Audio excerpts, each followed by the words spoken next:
Hi, I'm Dr. Johnny. Thanks for joining me for Raji's Quick Clip. We're talking pore size.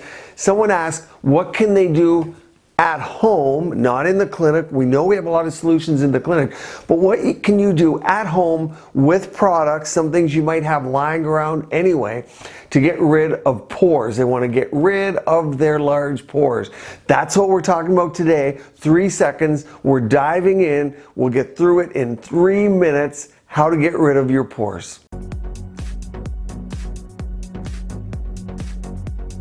So click like and subscribe to the videos for updates. Pore size really bothers people.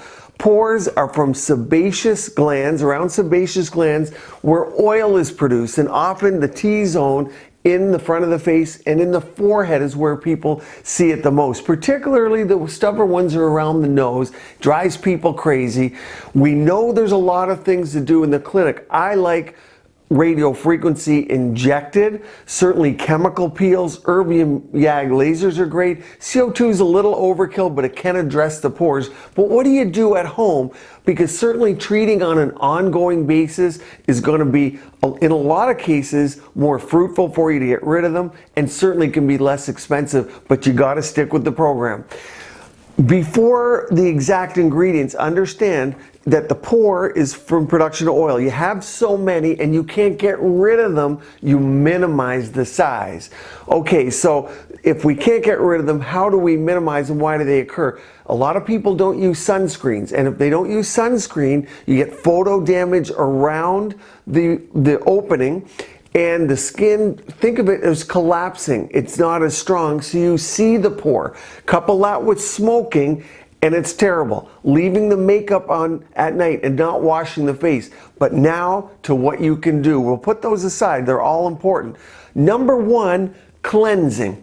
Before bed, and certainly in the morning when you get up, cleansing is one of the most important things to do, and I recommend with a salicylic wash. It's a beta hydroxy, and it has affinity for the oil areas, typically the nose, again in the forehead. And what it does is it has the right pH in your cleanser. It's not a soap that can clog. It's non-comedogenic.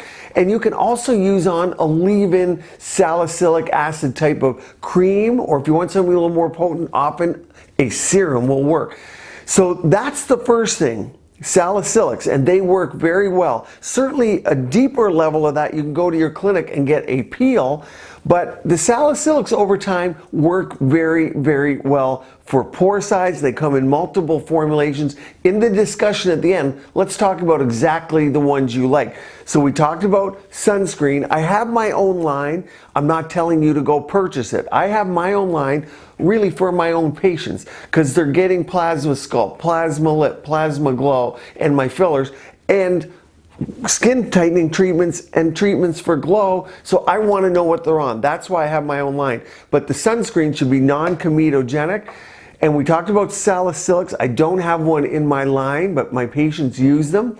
The number 2 ingredient I want to talk about after our cleanser, okay, our salicylic cleanser, is retinoids. This is a retinoic acid, or RejaniMD Plasmatite, and it has a 0.1% retinoic acid, which is fairly high. I figure people can reduce the frequency of using it, and it's very cost effective. These things aren't and should not be expensive, just like that salicylic wash that I was talking to you about. That should not be expensive for you to get or use. The retinoics kind of unglue the cells. The skin cells, the squamous cells sit there, and they stick together like glue. In the pore, if you get rid of the top surface, which is what your lasers do, your erbium YAG, CO2, you allow a new surface to build back. You can do it not just with lasers, but chemically with products. And the word chemical scares people. Retinoics have been around for a long, long time. So when you hear retinoic and chemical, don't get scared. They've been used for a long time. They're proven safe. And anyone who has a clinic knows if a patient comes in, their skin looks great, they haven't done much over time, one of the first things, ask them, have you been using a retinoid? They'll say, yeah, I've used it my whole life, retinoic acid. acid.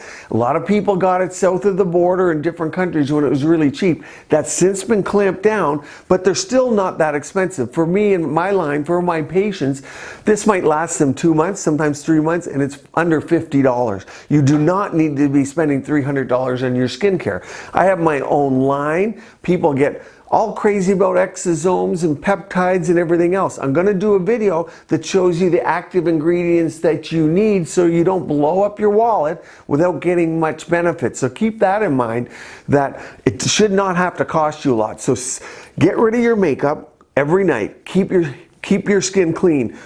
Keep your hair out of your face. That creates oil and dirt and bacteria.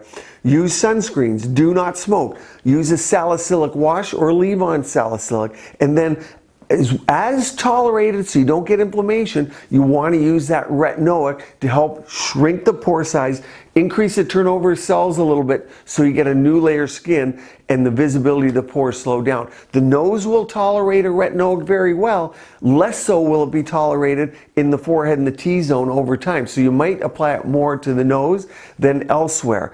Taking care of your skin is important. I hope that helps. Ask me more in the questions in the comments. Let us know what are your favorite products.